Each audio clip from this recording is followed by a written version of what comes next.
सार्वजनिक पूंजीगत व्यय 2010 से 15-14 में 2 लाख करोड़ रुपए से बढ़कर भी 25 से 26 में 11.2 लाख करोड़ रुपए के आवंटन तक कई गुना बढ़ गया है। वित्तीय वर्ष 2026 से 27 के लिए मैं इसे 12.2 लाख करोड़ रुपए तक बढ़ाने प्रस्ताव करती हूं।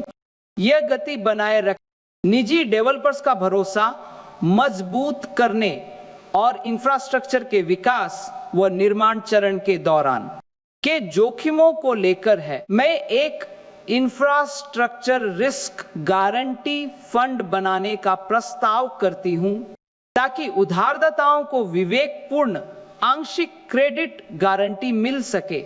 अधिकार एसेट मोनेटाइजेशन के लिए एक सफल साधन के रूप में उभरे हैं। मैं CPSC के महत्वपूर्ण रियल एस्टेट एसेट्स की रिसाइकलिंग को तेज करने के लिए समर्पित अधिकार बनाने का प्रस्ताव करती हूं। पर्यावरण के अनुकूल टिकाऊ माल ढुलाई को बढ़ावा देने के लिए मैं पहला प्रस्ताव करती हूं। पूर्व में डानकुनी को पश्चिम में सूरत से जोड़ने वाले नए डेडिकेटेड फ्रेट कॉरिडोर स्थापित करने का, अगले 5 सालों में 20 नए राष्ट्रीय जलमार्गों को चालू करना। इसकी शुरुआत ओडिशा में राष्ट्रीय जलमार्ग 5 से होगी, जो तालचेर और अंगुल के खनिज समृद्ध क्षेत्रों और कलिंगनगर जैसे औद्योगिक केंद्रों को पारादीप और धामरा के बंदरगाहों से जोड़ेगा। इन जलमार्गों के लिए जरूरी मैनपावर तैयार करने के लिए ट्रेनिंग इंस्टीट्यूट को क्षेत्रीय उत्कृष्टता केंद्र के तौर पर स्थापित किया जाएगा। इससे जलमार्गों के पूरे क्षेत्र के युवाओं को ट्रेनिंग और कौशल हासिल करने में फायदा मिलेगा। इसके अलावा वाराणसी और पटना में अंतर्देशीय जलमार्गों के लिए एक शिप रिपेयर इकोसिस्टम भी बनाया जाएगा और तटीय कार्गो प्रमोशन स्कीम भी शुरू की जाएगी। रेल से सड़क पर मॉडल बदलाव को बढ़ावा देने के लिए 2047 तक अंतर्देशीय जलमार्गों और तटीय शिपिंग की हिस्सेदारी 6% से 12% तक बढ़ाई जाएगी। दूर दराज की कनेक्टिविटी और पर्यटन को बढ़ावा देने के लिए मैं सी प्लेन के स्वदेशी मैन्युफैक्चरिंग को प्रोत्साहन देने का प्रस्ताव करती हूं। ऑपरेशंस के लिए सहायता प्रदान करने हेतु एक सी प्लेन VGF स्कीम भी शुरू की जाएगी। कार्बन कैप्चर, यूटिलाइजेशन और स्टोरेज दिसंबर 2025 में लॉन्च किए गए रोड मैप के अनुरूप होगा। कार्बन कैप्चर, यूटिलाइजेशन और स्टोरेज टेक्नोलॉजीज बड़े पैमाने पर उच्च तैयारी हासिल करेगी और एंड यूज एप्लीकेशन में और केमिकल्स। इस उद्देश्य के लिए अगले 5 सालों में 20,000 करोड़ रुपए का परिव्यय प्रस्तावित है। शहरी आर्थिक क्षेत्र, शहर भारत के विकास के इंजन हैं। नवाचार व अवसर। अब हम टियर 2, टियर 3 शहरों और मंदिर शहरों पर ध्यान देंगे, जिन्हें आधुनिक इंफ्रास्ट्रक्चर और बुनियादी सुविधाओं की जरूरत है।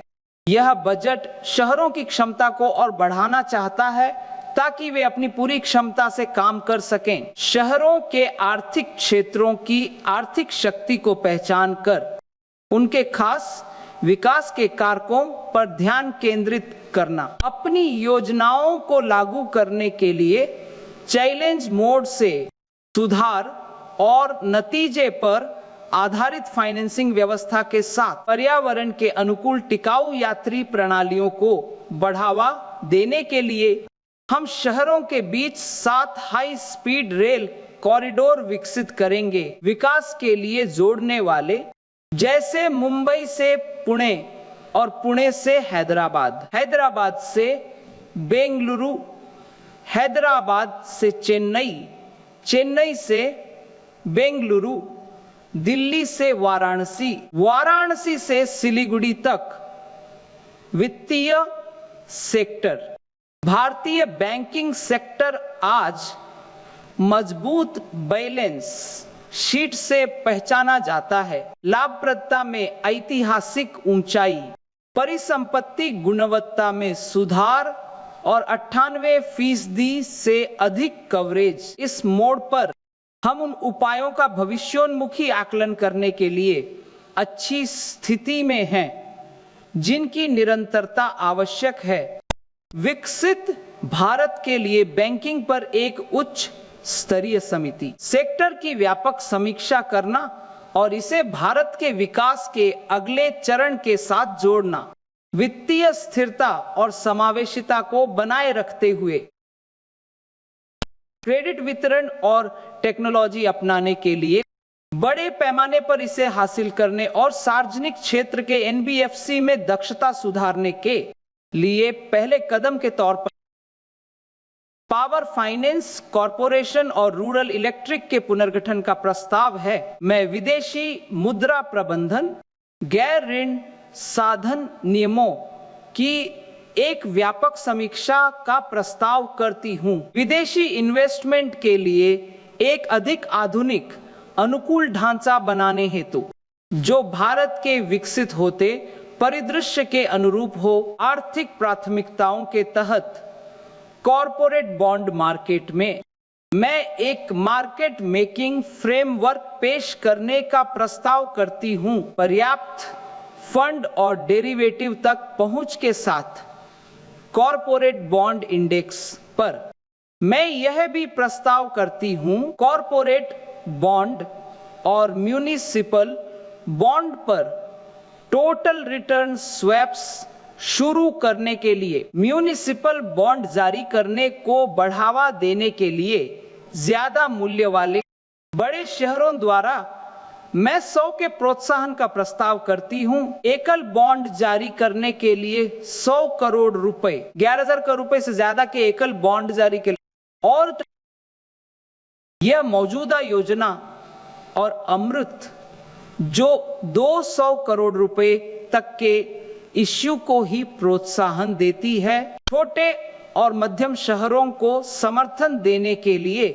ईज ऑफ डूइंग बिजनेस, व्यक्तिगत बाहर के निवासी भारत में PROI को सूचीबद्ध भारतीय कंपनियों के निर्यात इक्विटी इंस्ट्रूमेंट्स में निवेश करने की अनुमति होगी। पोर्टफोलियो इन्वेस्टमेंट स्कीम के माध्यम से एक व्यक्ति के लिए इन्वेस्टमेंट की सीमा बढ़ाने का भी प्रस्ताव। PROI योजना में कुल इन्वेस्टमेंट लिमिट 5% से 10% तक की जाएगी।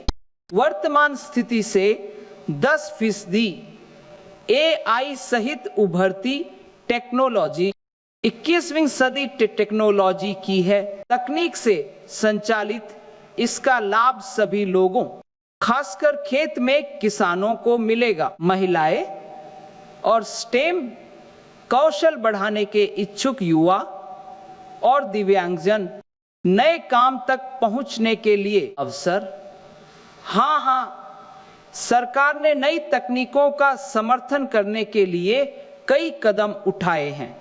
AI मिशन के माध्यम से राष्ट्रीय मात्रा क्वांटम मिशन अनुसंधान, राष्ट्रीय अनुसंधान फंड और अनुसंधान एवं विकास आकांक्षाओं को पूरा करना और क्षमताएं बढ़ाना है। लगभग 25 करोड़ कई तरह की बहुआयामी गरीबी से हमारी सरकार के एक दशक के निरंतर और सुधार उन्मुख प्रयासों के माध्यम से, इसलिए यह तय किया गया है कि सेवा क्षेत्र पर नए सिरे से जोर दिया गया है ताकि युवा भारत की आकांक्षाओं को पूरा करने का मार्ग प्रशस्त हो सके। इन उपायों के साथ मैं शिक्षा से रोजगार और उद्यमों तक के लिए एक उच्च स्तरीय समिति स्थापित करने का प्रस्ताव करती हूं। विकसित भारत की एक मुख्य प्रेरक शक्ति के रूप में इससे हम सेवाओं में एक वैश्विक नेता बनेंगे। 2047 तक 10% वैश्विक हिस्सेदारी के साथ समिति प्राथमिकता देगी। विकास, रोजगार और निर्यात की संभावनाओं को बेहतर बनाने के लिए वे इसके असर का भी आकलन करेंगे। उभरती टेक्नोलॉजी, AI सहित का रोजगार और कौशल की जरूरतों पर प्रभाव और इसके लिए प्रस्तावित उपाय हमारे युवाओं के लिए कौशल युक्त करियर के नए मार्ग तैयार करने के लिए अलाइड हेल्थ प्रोफेशनल्स के मौजूदा संस्थानों को अपग्रेड किया जाएगा और निजी व सरकारी सेक्टर में नए AHP संस्थान स्थापित किए जाएंगे। इसमें यह सब शामिल होगा। 10 चुनिंदा विषय जिनमें ऑप्टोमेट्री, रेडियोलॉजी, एनेस्थीसिया और OT टेक्नोलॉजी शामिल हैं। अगले 5 सालों में बुजुर्गों व संबंधित जरूरतों के लिए मजबूत देखभाल प्रणाली और स्वास्थ्य सेवाएं बनेंगी। NSQF अनुरूप कई कार्यक्रम भी शुरू होंगे। बहुकुशल देखभालकर्ताओं को प्रशिक्षित करने के लिए मुख्य और संबद्ध कौशल को मिलाकर विकसित किया जाएगा। 1.5 लाख देखभाल करने वालों को प्रशिक्षित किया जाएगा।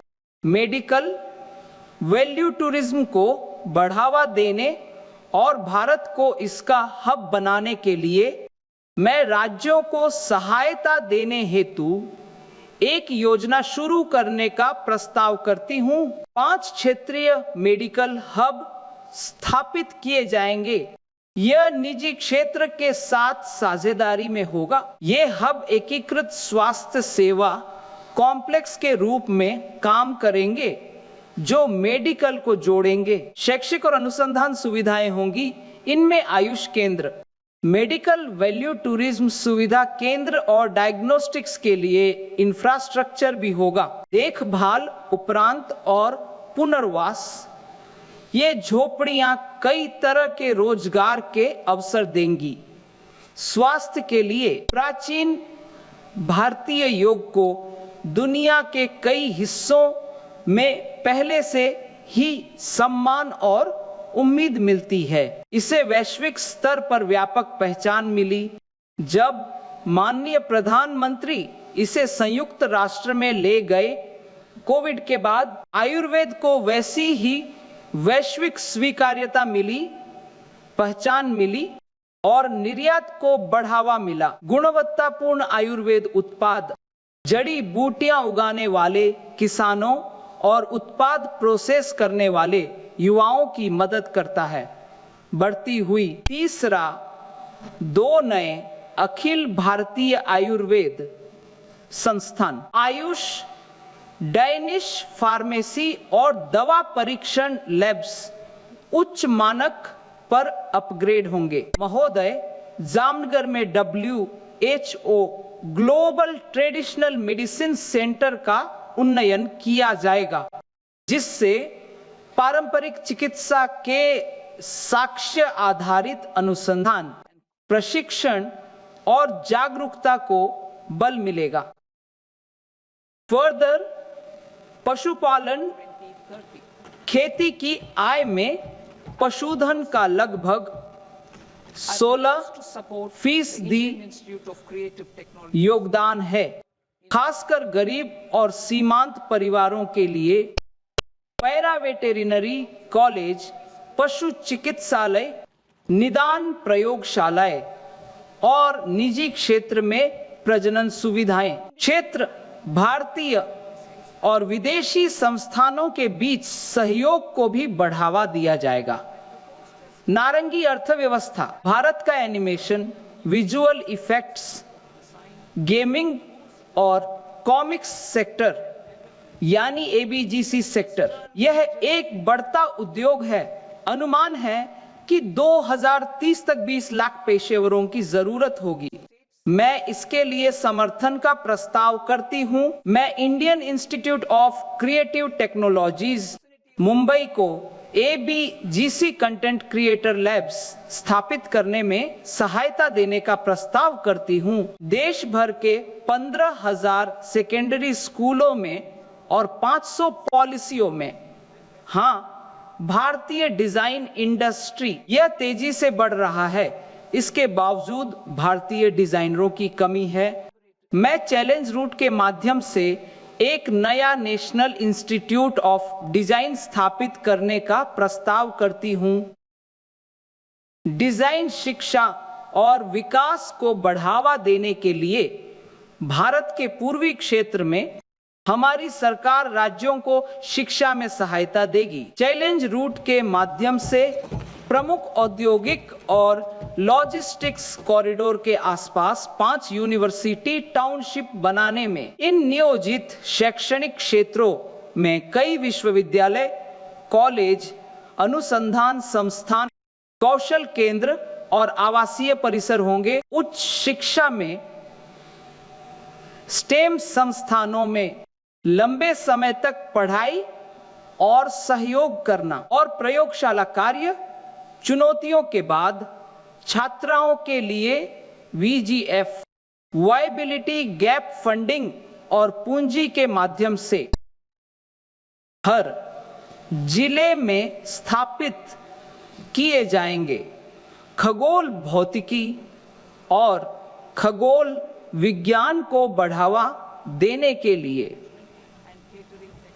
बायो गहरे अनुभवों के जरिए 4 तरह की टेलीस्कोप इंफ्रास्ट्रक्चर सुविधाएं स्थापित की जाएंगी। राष्ट्रीय लार्ज सोलर टेलीस्कोप, राष्ट्रीय लार्ज ऑप्टिकल इंफ्रारेड टेलीस्कोप और हिमालयन चंद्र टेलीस्कोप और ब्रह्मांड भी तारामंडल पर्यटन सेक्टर की बड़ी भूमिका निभाने की अपार संभावनाएं हैं। रोजगार पैदा करने, विदेशी मुद्रा आय बढ़ाने और स्थानीय अर्थव्यवस्था को विस्तार देने के लिए मैं स्थापित करने का प्रस्ताव करती हूं। पहला, मौजूदा national council for Holocaust prevention को अपग्रेड करके एक राष्ट्रीय आतिथ्य संस्थान, शैक्षणिक जगत, उद्योग और सरकार के बीच एक सेतु के रूप में।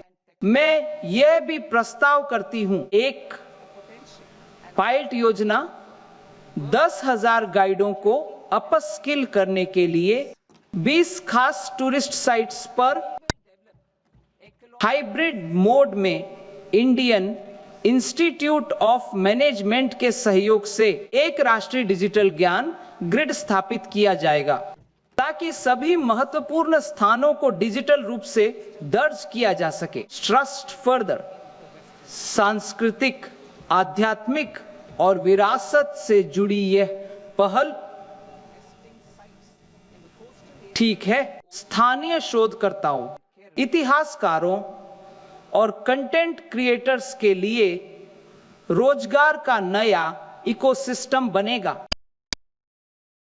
दुनिया विश्व स्तरीय ट्रैकिंग, हाइकिंग का अनुभव हम विकसित करेंगे। पर्यावरण अनुकूल पहाड़ी रास्ते हिमाचल प्रदेश में, उत्तराखंड में और जम्मू कश्मीर में, साथ ही पूर्वी घाट में, अराकू घाटी में भी और पश्चिमी घाट में पगडंडियों के किनारे पहाड़ ढंका हुआ था जहां बंदरों के घोंसले थे। ओडिशा, कर्नाटक और केरल के तटीय इलाकों में।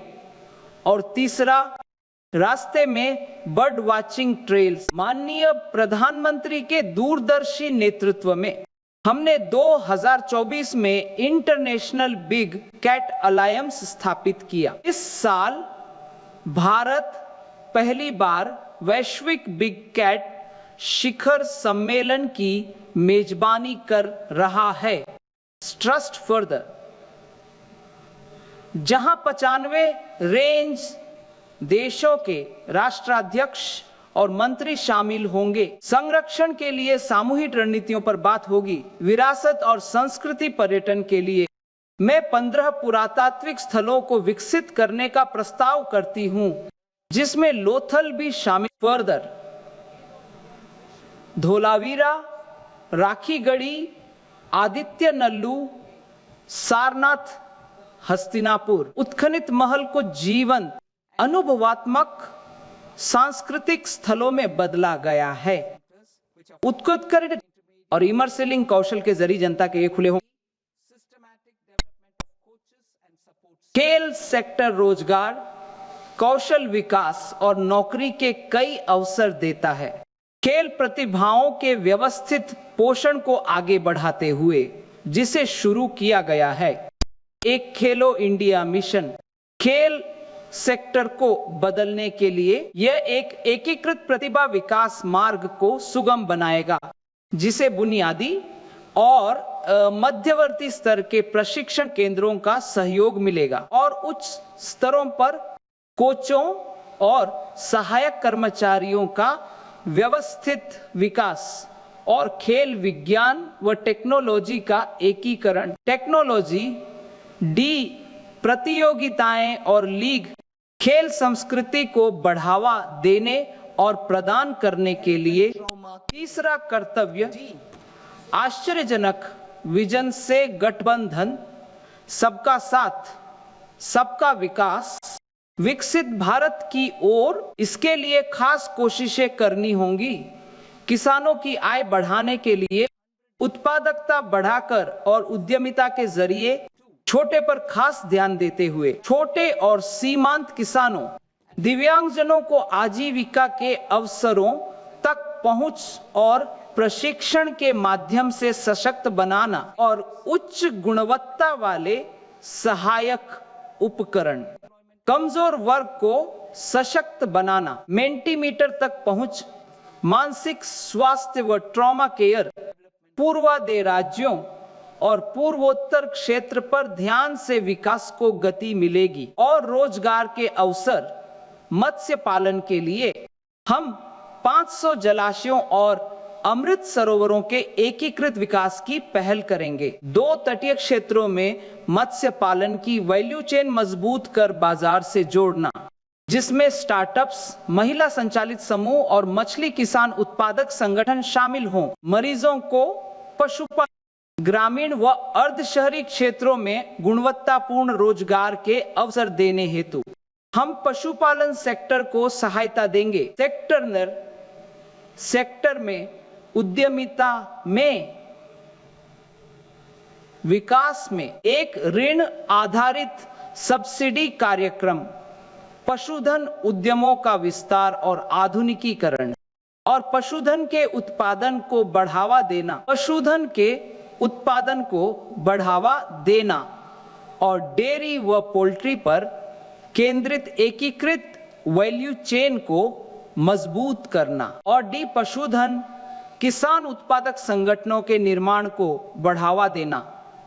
उच्च मूल्य वाली कृषि, खेती के उत्पादन में विविधता लाने के लिए उत्पादन बढ़ाएं, उत्पादकता बढ़ाएं, किसानों की आमदनी बढ़ाएं और नए रोजगार के अवसर पैदा करें। हम नारियल और चंदन जैसी उच्च मूल्य वाली फसलों की आपूर्ति और सहायता करेंगे।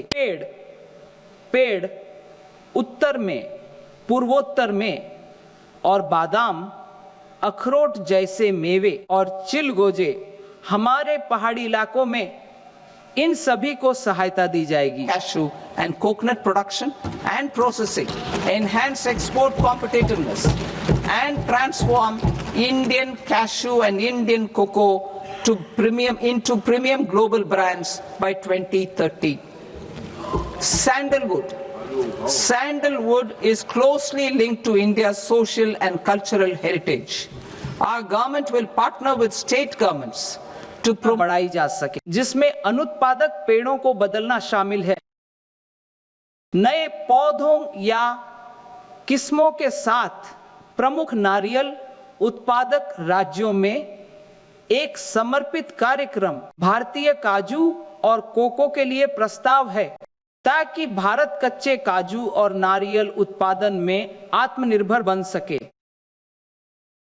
प्रीमियम को 2030 तक प्रीमियम ग्लोबल ब्रांड्स में बदलना है, जैसे चंदन। चंदन भारत की सामाजिक और सांस्कृतिक विरासत से गहराई से जुड़ा है।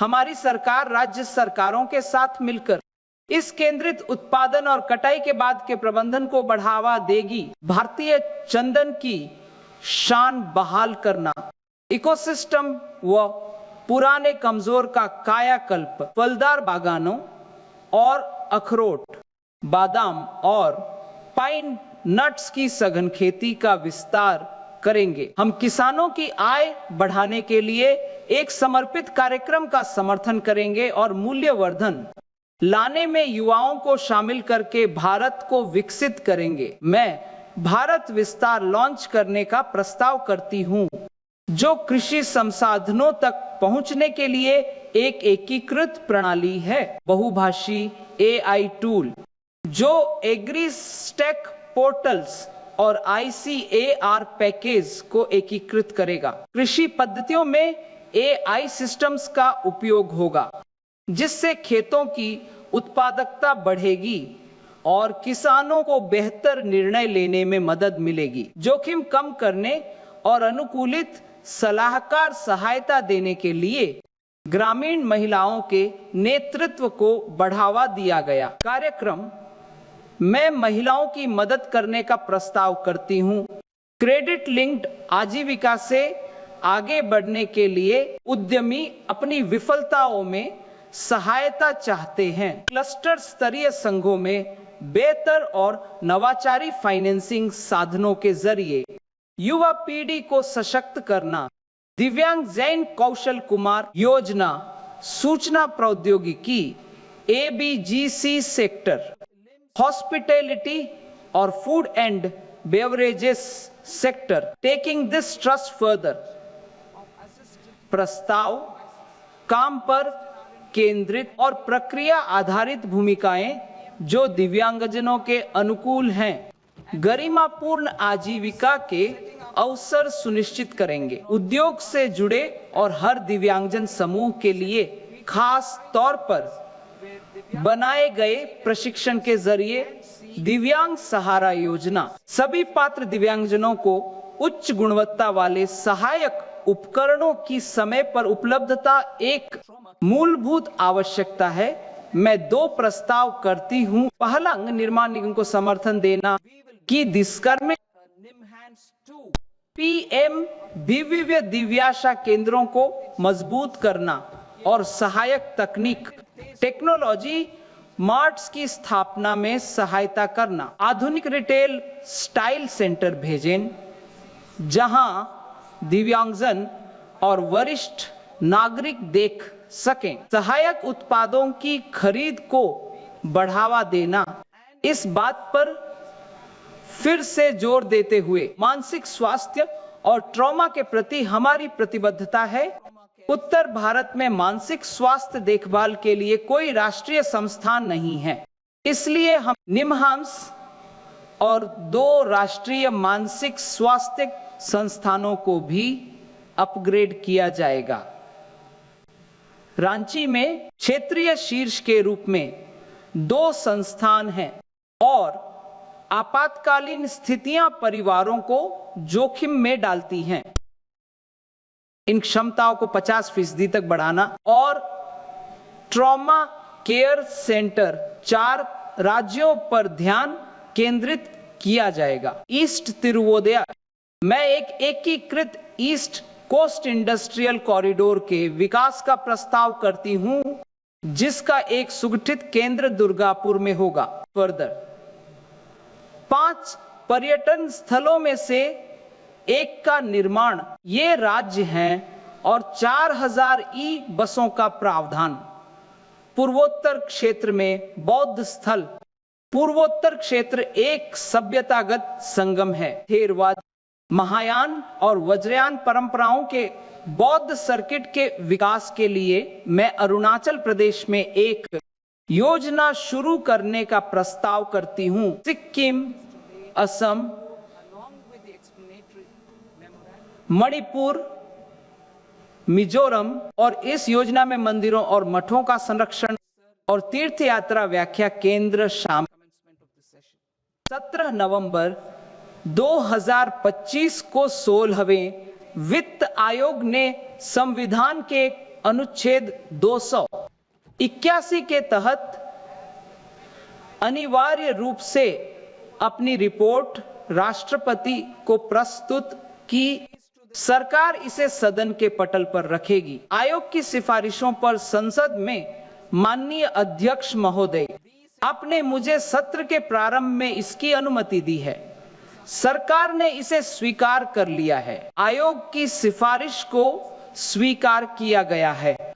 ऊर्ध्वाधर हस्तांतरण हिस्सेदारी को 41% पर बनाए रखने के लिए जिसकी सिफारिश आयोग ने की थी।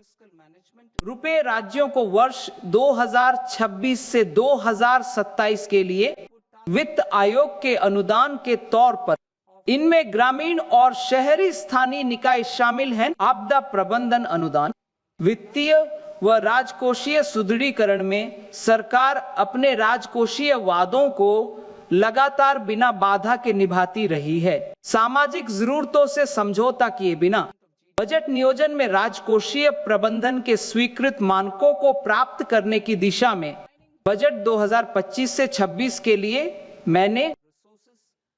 मैंने संकेत दिया था कि केंद्र सरकार ऋण जीडीपी अनुपात को 50 तक पहुंचाने का लक्ष्य रखेगी। 2030 से 31 तक 1% पॉइंट ऊपर या नीचे। इसी के अनुरूप कर्ज पीई 2026 से 27 में जीडीपी के मुकाबले कर्ज 55.6% रहने का अनुमान, जो आरई 2025 से 26 के 56.1% के मुकाबले है। घटता कर्ज और जीडीपी के मुकाबले क्रेडिट अनुपात।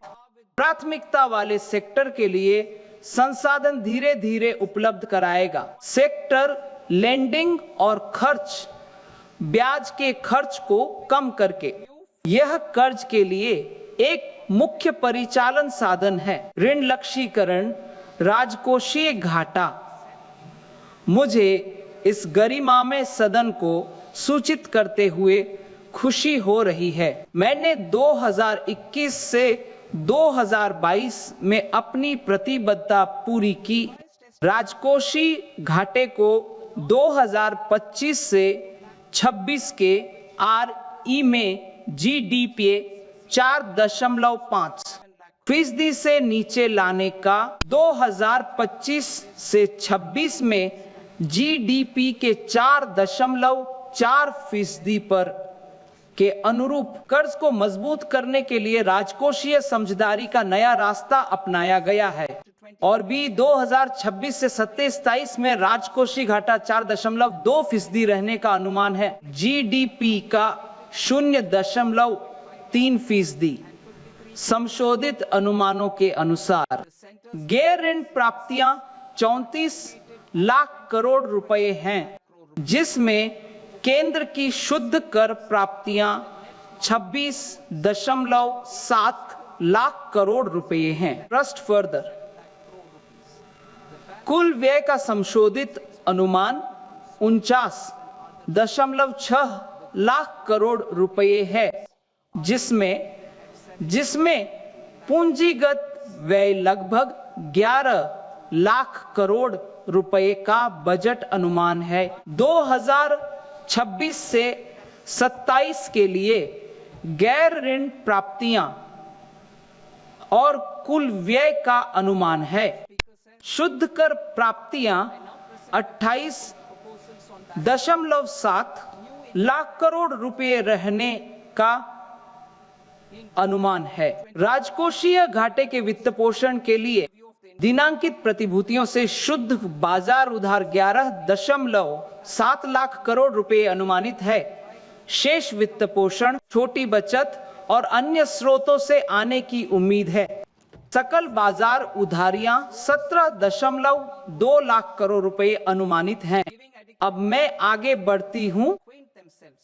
भाग 8.5 यह बहुत अहम है और इसका सीधा असर होगा। माननीय अध्यक्ष महोदय, मैं अब प्रत्यक्ष करों से जुड़े अपने प्रस्ताव पेश करती हूं।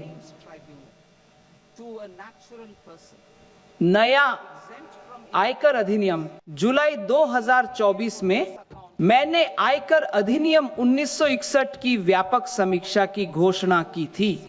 यह रिकॉर्ड समय में पूरी हो गई और आयकर अधिनियम 2025 1 अप्रैल 2026 से लागू होगा। सरल किए गए आयकर नियम और फॉर्म जल्द ही अधिसूचित किए जाएंगे। पर्याप्त समय देते हुए करदाताओं को तुरंत इसकी आवश्यकताओं से परिचित होना होगा, क्योंकि फॉर्म्स आम नागरिकों के लिए फिर से डिजाइन किए गए हैं। इस पर कोई आपत्ति नहीं होगी। जीवन यापन में सुगमता। मैं प्रस्ताव करती हूं कि मोटर दुर्घटना में दिया गया कोई भी ब्याज और दावा न्यायाधिकरण व्यक्ति को आयकर से छूट होगी और इस पर कोई टीडीएस नहीं लगेगा। इसे खत्म कर दिया जाएगा। मैं ओवरसीज टूर प्रोग्राम पैकेज की बिक्री पर टीसीएस दर घटाने का प्रस्ताव करती हूं। वर्तमान 5% और 20% से 2% तक बिना किसी राशि की शर्त के मैं लिबरलाइज्ड रेमिटेंस स्कीम में शिक्षा व चिकित्सा हेतु टीसीएस दर घटाने का प्रस्ताव करती हूं, जिसे आमतौर पर LRS के नाम से जाना जाता है। हाँ, 5% से घटाकर 2% तक आपूर्ति का टीडीएस के उद्देश्य से अस्पष्टता से बचने के लिए इन सेवाओं पर टीडीएस या तो की दर से होगा। 1% या 2% ही ठीक है। मैं छोटे करदाताओं के लिए एक योजना का प्रस्ताव करती हूं, जिसमें एक नियम आधारित स्वचालित प्रक्रिया कम या शून्य कटौती प्रमाण पत्र प्राप्त करने में सक्षम बनाएगी। इसके बजाय प्रतिभूतियों के धारक करदाताओं की सुविधा हेतु निर्धारण अधिकारी के समक्ष आवेदन दाखिल करना। कई कंपनियों में मैं डिपॉजिटरीज को फॉर्म 15G और फॉर्म 15H स्वीकार करने की अनुमति देने का प्रस्ताव करती हूं। निवेशक से सीधे विभिन्न संबंधित कंपनियों को उपलब्ध कराने का मैं प्रस्ताव करती हूं। साथ ही रिटर्न संशोधित करने के लिए उपलब्ध समय को 31 दिसंबर से बढ़ाने का भी मैं टैक्स रिटर्न दाखिल करने की समय सीमा को भी आगे बढ़ाने का प्रस्ताव करती हूं। उन व्यक्तियों के लिए जो ITR 1 और ITR 2 रिटर्न हैं, जो 31 जुलाई तक दाखिल किए जाते रहेंगे। 31 अगस्त तक अचल संपत्ति की बिक्री पर टीडीएस अनिवासी द्वारा कटौती कर निवासी खरीदारों के माध्यम से जमा करने का प्रस्ताव है और उनका लेखांकन संबंधी मामलों में छात्रों और युवा पेशेवरों जैसे छोटे करदाताओं की व्यावहारिक समस्याओं को सुलझाने के लिए टेक कर्मचारी, पहले से बसे NRI व अन्य के लिए मैं 6 महीने की विदेशी संपत्ति घोषणा पेश करती हूं। इन करदाताओं के लिए योजना आय और संपत्ति की घोषणा हेतु एक निश्चित सीमा से कम यह योजना 2 तरह के करदाताओं के लिए लागू होगी। पहला, जिन्होंने अपनी विदेशी आय का खुलासा नहीं किया या संपत्ति, और B, जिन्होंने अपनी विदेशी आय का खुलासा किया। श्रेणी 1 के लिए अघोषित आय या संपत्ति की सीमा 1 करोड़ रुपए तक रखने का प्रस्ताव है। उन्हें भुगतान करना होगा संपत्ति के उचित बाजार मूल्य का 30% या अघोषित आय का 30% कर के रूप में और 30% अतिरिक्त के तौर पर आयकर के बदले जुर्माना। और इस तरह उन्हें छूट मिलेगी। श्रेणी बी के लिए एसेट वैल्यू 5 करोड़ रुपए तक रखने का प्रस्ताव है। फर्दर 1 लाख रुपए का जुर्माना और अभियोजन को सरल बनाना, कार्यवाहियों की अधिकता, व्यापार सुगमता में बाधा बन रही आकलन और दंड की कार्यवाही को मैं एक सामान्य आदेश से एकीकृत करने का प्रस्ताव करती हूं। दोनों के लिए करदाता पर जुर्माने की रकम पर पहली अपीलीय अथॉरिटी के सामने अपील की अवधि के लिए कोई ब्याज देनदारी नहीं होगी। परिणाम के नजरिए से अपील प्रक्रिया का नतीजा, इसके अलावा पूर्व भुगतान की राशि को कम किया जा रहा है। 20% से घटाकर 10% किया जाएगा और इसकी गणना केवल टैक्स डिमांड पर की जाएगी। मुक्त मेबाजी कम करने के लिए एक अतिरिक्त उपाय के तौर पर मैं करदाताओं को अपने रिटर्न को अपडेट करने की अनुमति देने का प्रस्ताव करती हूं। पुनर्मूल्यांकन की कार्यवाही शुरू होने के बाद भी और उस साल के लिए लागू दर के ऊपर अतिरिक्त 10% की टैक्स दर। निर्णय कार्यवाही केवल इसी संशोधित रिटर्न का उपयोग करेंगे। एक ढांचा कम रिपोर्टिंग के मामलों में दंड और अभियोजन से छूट के लिए मैं इस छूट के फ्रेमवर्क को गलत रिपोर्टिंग पर भी लागू करने का प्रस्ताव करती हूं।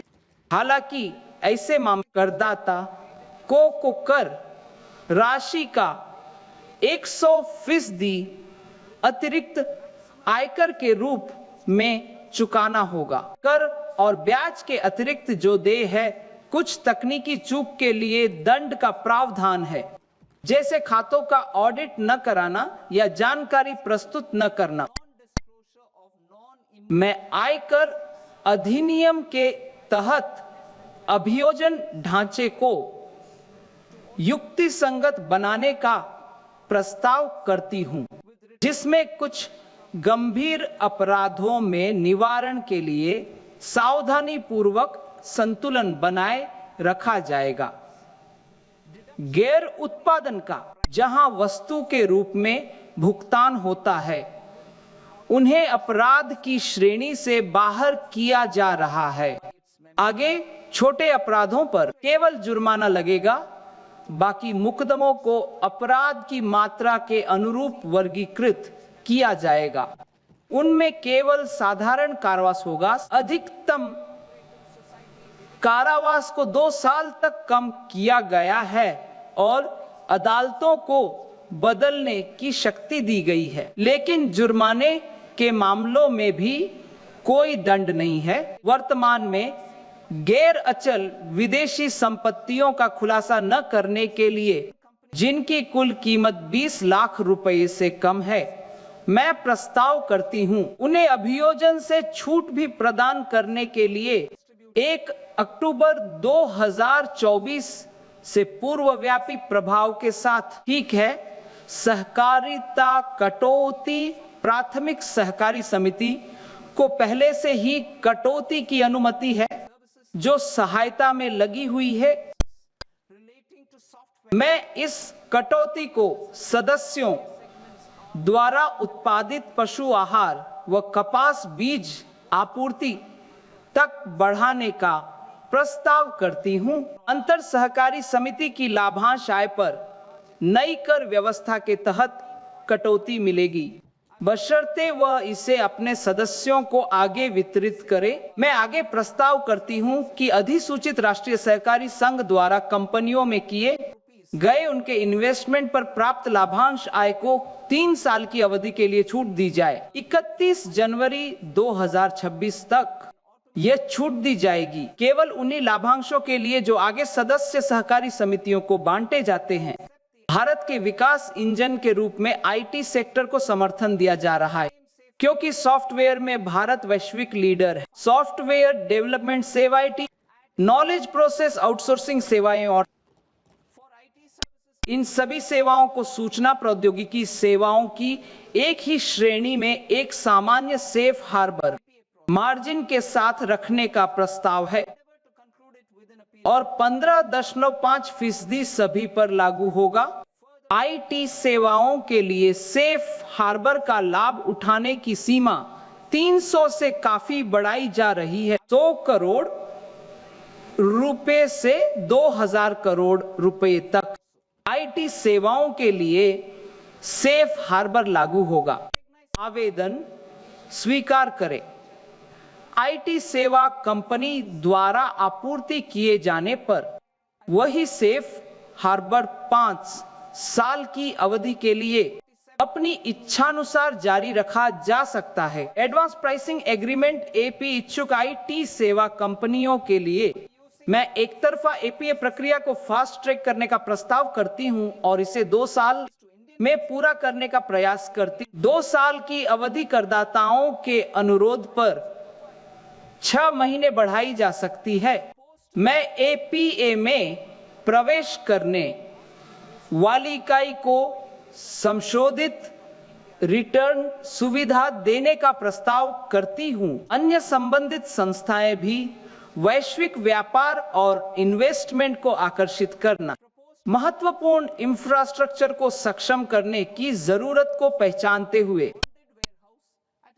2047 तक किसी भी विदेशी कंपनी को जो क्लाउड सेवाएं देती है, ग्राहकों को वैश्विक स्तर पर भारत से डेटा सेंटर सेवाओं का उपयोग करके इसे भारतीय ग्राहकों को एक भारतीय रिसेलर के माध्यम से सेवाएं देनी होंगी। मैं यह भी प्रस्ताव करती हूं कि लागत पर 15% का सेफ हार्बर प्रदान किया जाए यदि भारत से डेटा सेंटर सेवाएं देने वाली कंपनी एक संबंधित इकाई है। जस्ट इन टाइम लॉजिस्टिक्स की दक्षता का लाभ उठाने और इलेक्ट्रॉनिक मैन्युफैक्चरिंग के लिए मैं गैर निवासियों को बॉन्डेड वेयरहाउस में कंपोनेंट वेयरहाउसिंग के लिए इनवॉइस मूल्य के 2% लाभ मार्जिन पर सेफ हार्बर देने का प्रस्ताव करती हूं। इसका परिणामी टैक्स लगभग 0.7% होगा, जो प्रतिस्पर्धी अधिकार क्षेत्रों से काफी धीमा होगा। भारत में टोल मैन्युफैक्चरिंग को बढ़ावा देने के लिए मैं 5 साल के लिए आयकर से छूट देने का प्रस्ताव करती हूं। पूंजीगत वस्तुएं, उपकरण या टूलिंग देने वाले अनिवासी को, बॉन्डेड जोन के मैन्युफैक्चरर को, वैश्विक प्रतिभाओं को भारत में लंबे समय तक काम करने के लिए प्रोत्साहित करने हेतु मैं वैश्विक भारत से बाहर से प्राप्त अनिवासी विशेषज्ञ की आय को छूट देने का प्रस्ताव करती हूं। अधिसूचित योजनाओं के तहत 5 साल की अवधि मैं मिनिमम ऑल्टरनेट से छूट देने का प्रस्ताव करती हूं। कर प्रशासन मैं कॉरपोरेट कार्य मंत्रालय और केंद्रीय प्रत्यक्ष कर बोर्ड की एक संयुक्त समिति बनाने का प्रस्ताव करती ताकि आयकर गणना की आवश्यकताओं को शामिल किया जा सके और खुलासे के मानक ICDS भारतीय लेखा मानकों में जैसे कि इंड एस में ही ICDS पर आधारित अलग लेखांकन की आवश्यकता को कर वर्ष 2027 से 28 से समाप्त किया जाएगा। यह प्रधानमंत्री मोदी के विजन को समर्थन देने के लिए है। मैं सेफ हार्बर रूल्स के उद्देश्यों के लिए अकाउंटेंट की परिभाषा को युक्तिसंगत बनाने का प्रस्ताव करती हूं। अन्य कर प्रस्ताव बायबैक के कराधान में बदलाव का उल्लेख किया गया। बाईबैक मार्ग का प्रमोटरों द्वारा अनुचित उपयोग रोकने के लिए इसे लाया गया था। अल्पसंख्यक शेयर धारकों के हित में मैं प्रस्ताव करती हूं कि सभी शेयर धारकों के लिए बाईबैक पर पूंजीगत लाभ के रूप में टैक्स, हालांकि इसे हतोत्साहित करने के लिए टैक्स आर्बिट्रेज के दुरुपयोग को हतोत्साहित करने के लिए प्रमोटर एक अतिरिक्त बायबैक टैक्स चुकाएंगे। यह प्रभावी होगा। कॉरपोरेट प्रमोटरों के लिए प्रभावी टैक्स 22% होगा। गैर कॉरपोरेट प्रमोटरों के लिए प्रभावी टैक्स 30% होगा। TCS दर खास सामान बेचने वालों के लिए जैसे शराब, स्क्रैप 5% से घटाकर 2% किया जाएगा। मैं फ्यूचर्स पर STT को 0.05 तक बढ़ाने का प्रस्ताव करती हूं। ऑप्शंस प्रीमियम पर STT और ऑप्शंस के प्रयोग पर दोनों को 0.15% तक बढ़ाने का प्रस्ताव है। वर्कर वर्तमान दर 0.1% और 0.125% से हमने कराधान के परिदृश्य में सुधार किया है। 2019 में कॉरपोरेट्स को एक सरल व्यवस्था देकर कम टैक्स दर के साथ, ताकि वे उत्पादक रूप से व्यवसाय पर ध्यान केंद्रित कर सकें। कटौतियों और छूटों का दावा करने के बजाय इसे बढ़ावा देने के लिए लाइमेट को समायोजित करने के लिए प्रोत्साहित करें। नई व्यवस्था में उपलब्ध MAT क्रेडिट को 1/4 तक समायोजित करने की अनुमति देने का प्रस्ताव है। दोनों नई व्यवस्था में कर देनदारी के संबंध में किए जाने का प्रस्ताव है। इस बदलाव के अनुरूप अंतिम कर की दर को 14% तक कम किया जा रहा है से 30 मार्च 2026 तक जमा हुआ बिल्कुल उन्हें समायोजन लिए उपलब्ध रहेगा, जैसा कि ऊपर बताया गया है। अब मैं अप्रत्यक्ष कर से जुड़े प्रस्तावों पर आ रही हूं।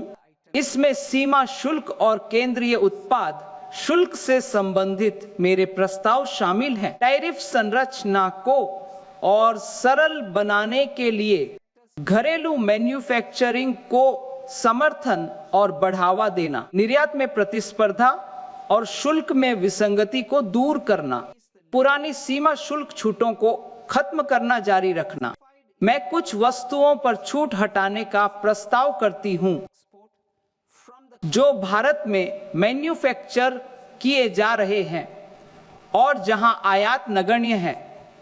इसी तरह शुल्क की दर तय करने की प्रक्रिया को और सरल बनाने के लिए किसी खाई पर मैं विभिन्न नोटिफिकेशंस में कुछ प्रभावी दरें शामिल करने का प्रस्ताव करती हूं।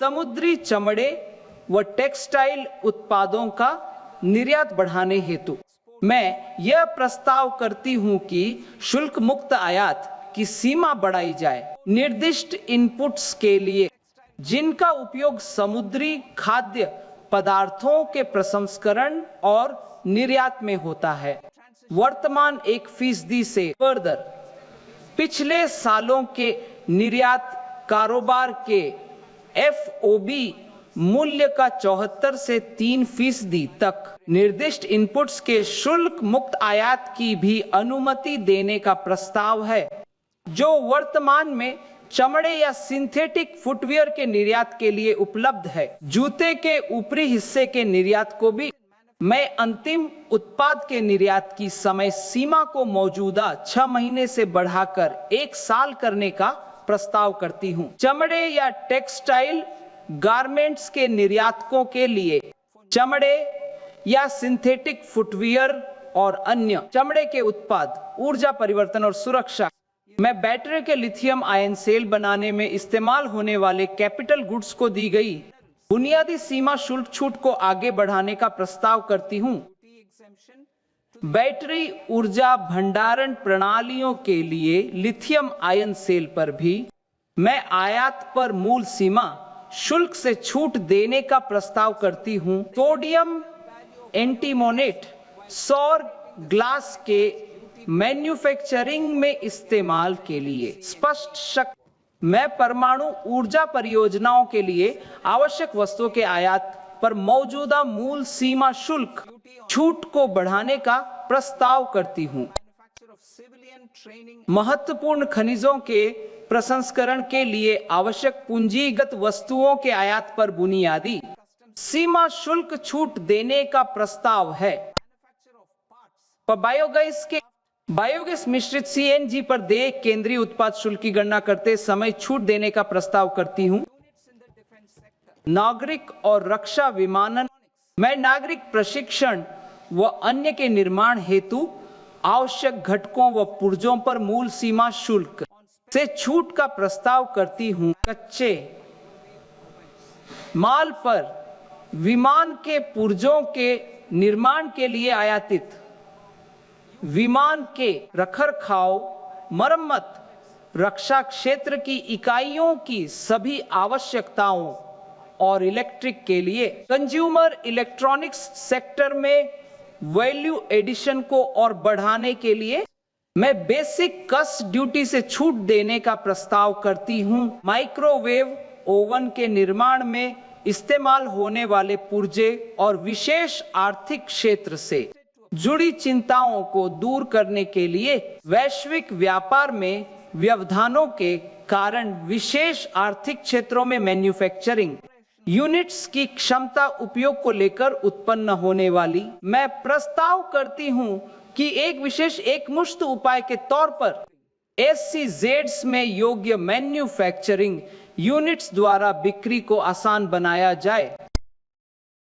ऐसी बिक्री की मात्रा उनके निर्यात निर्धारित अनुपात तक ही सीमित रहेगी।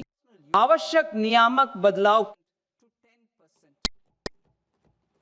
जीवन यापन को आसान बना व्यक्तिगत उपयोग की वस्तुओं पर सीमा शुल्क संरचना को तर्कसंगत बनाते हुए मैं टैरिफ दरें घटाने का प्रस्ताव करती हूं।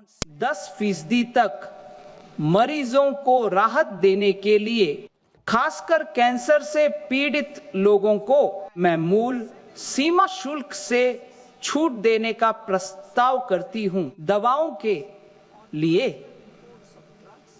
मैं 7 और दुर्लभ बीमारियों को जोड़ने का प्रस्ताव करती हूं। आयात शुल्क में छूट के उद्देश्य से दवा औषधियों और विशेष चिकित्सा उद्देश्यों के लिए खाद्य पदार्थों के व्यक्तिगत आयात पर वैश्विक व्यापार में और विकसित भारत की यात्रा के लिए मैं कई उपायों का प्रस्ताव करती हूं। सीमा शुल्क प्रक्रियाओं में कम से कम दखल हो ताकि आवाजाही सुगम और तेज माल का और व्यापार को अधिक निश्चितता विश्वास तेज प्रक्रिया वाली प्रणालियां मैं अलग अलग अवधि के लिए शुल्क बढ़ाने का प्रस्ताव करती हूं। टियर 2 और टियर 3 AEOS के लिए 15 दिन से 30 दिन तक उपलब्ध कराने का प्रस्ताव करती हूं। पात्र मैन्युफैक्चरर आयातकों को भी यही ड्यूटी डेफरल सुविधा मिलेगी।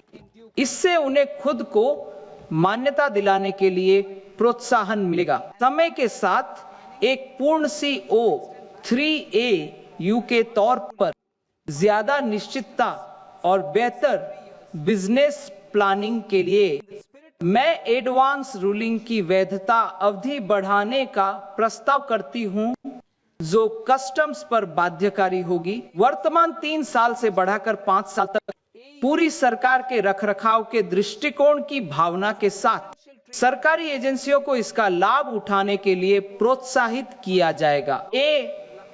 AEO मान्यता अपने कार्गो की निकासी में वरीयता के लिए विश्वसनीय नियमित आयातकों के साथ लंबे समय से चली आ रही सप्लाई चेन को जोखिम प्रणाली में पहचाना जाएगा।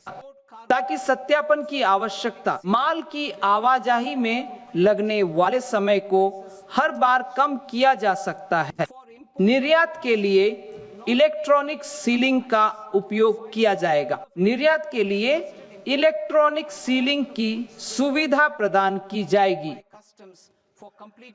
एक विश्वसनीय आयातक द्वारा बिल ऑफ एंट्री दाखिल करने पर और माल के आने पर कस्टम्स को अपने आप सूचना मिल जाएगी। उनकी क्लियरेंस की औपचारिकताएं, इससे माल तुरंत जारी हो सकेगा। कस्टम्स वेयरहाउस फ्रेमवर्क को वेयरहाउस ऑपरेटर केंद्रित प्रणाली में बदला जाएगा। स्वघोषणाओं के साथ इलेक्ट्रॉनिक ट्रैकिंग और जोखिम आधारित ऑडिट, ये सुधार मौजूदा अधिकारी निर्भर अनुमोदन प्रणाली से हटकर होंगे और लेन देन में होने वाली देरी को कम करेंगे और compliance cost, ease of doing business, cargo clearance के लिए जरूरी अप्रूवल, विभिन्न सरकारी एजेंसियों से यह निर्बाध रूप से संसाधित होगा। एक ही और आपस में जुड़े डिजिटल माध्यम से वित्तीय वर्ष के अंत तक भोजन, दवाओं, उड़ान और पशु व वन्य जीवों की निकासी से जुड़ी प्रक्रियाएं। यह सिस्टम अप्रैल 2026 तक चालू हो जाएगा। उन सामानों के लिए जिन पर कोई शुल्क नहीं लगता है, किसी भी अनुपालन की आवश्यकता नहीं होगी। सीमा शुल्क द्वारा तुरंत निकासी की जाएगी। आयातक द्वारा शुल्क के भुगतान के अधीन ऑनलाइन रजिस्ट्रेशन पूरा हो गया। कस्टम्स इंटीग्रेटेड सिस्टम को 2 साल में एक एकल इंटीग्रेटेड और स्केलेबल प्लेटफॉर्म के रूप में शुरू किया जाएगा। सभी कस्टम्स प्रक्रियाओं में उन्नत इमेजिंग और new export opportunities to support Indian fishermen to fully harness the economic value of marine resources beyond our territorial waters, the following measures will be taken. A. Fish catch by an Indian fishing vessel in exclusive economic zone or on the high seas will be made free of duty. और प्रादेशिक जल सीमा से परे समुद्री संसाधनों की आर्थिक क्षमता का पूरा लाभ उठाने हेतु ये उपाय किए जाएंगे। एक भारतीय मछली पकड़ने वाले जहाज द्वारा विशेष आर्थिक क्षेत्र में और खुले समुद्र में मछली पकड़ना, ऐसी मछली को शुल्क मुक्त किया जाएगा। विदेशी बंदरगाह पर इसे माल के निर्यात के रूप में माना जाएगा। दुरुपयोग रोकने के लिए सुरक्षा उपाय किए जाएंगे। मछली पकड़ने, पारगमन या ट्रांसशिपमेंट में भारत के छोटे व्यवसायों की आकांक्षाओं के समर्थन हेतु कारीगरों और स्टार्टअप्स को ई कॉमर्स के जरिए वैश्विक बाजारों तक पहुंचने में मदद मिलेगी।